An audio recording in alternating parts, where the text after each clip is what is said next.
The U.S. Air Force has revealed it flew two B-1B bombers near the Korean peninsula on Thursday. The U.S. Pacific Air Forces say the bombers conducted sequenced bilateral missions with South Korean and Japanese fighter jets. The B-1Bs took off from Andersen Air Force Base on Guam and flew south of Korea and west of Japan to integrate with Japanese fighters and then with South Korean fighters in the West Sea. Shortly before the announcement, Pyongyang said it had detected the B-1Bs, calling it an act to, quote, threaten and blackmail the regime.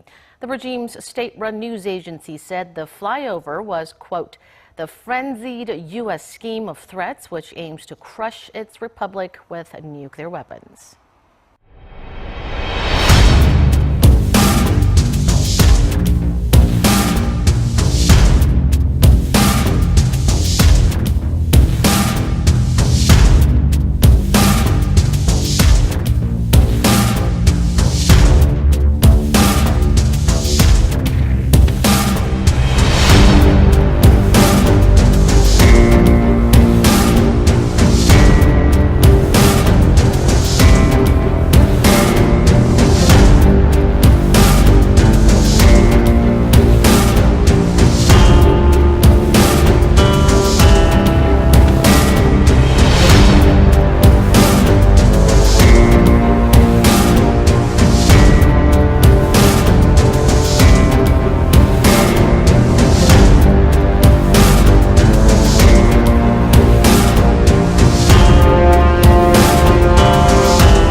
This historic trip will build on that ongoing diplomacy. The President's trip will focus on three goals.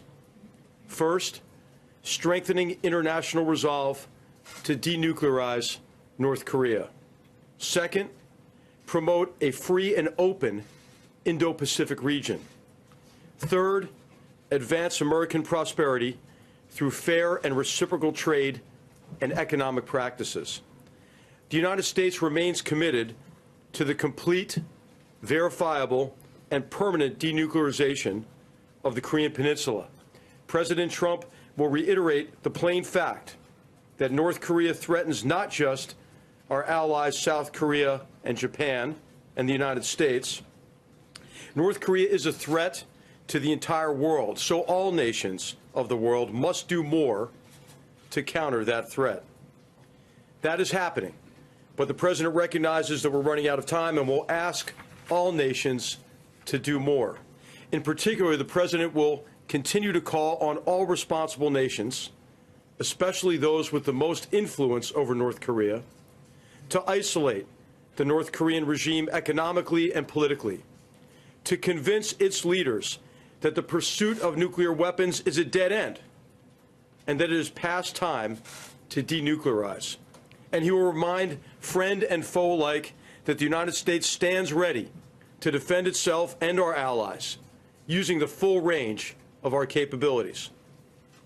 The President will also use his trip to promote his vision for a free and open Indo-Pacific region. The President will make the case that respect for freedom of navigation and overflight, the rule of law, sovereignty, freedom from coercion, and private enterprise and open markets is the best model to increase prosperity throughout the region and to secure the freedom and independence of all nations. And of course, increasing prosperity of the American people is always one of President Trump's top priorities.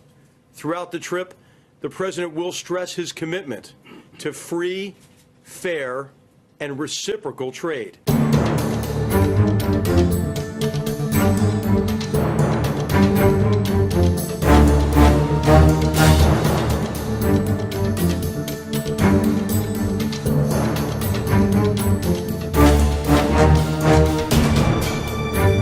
Korea.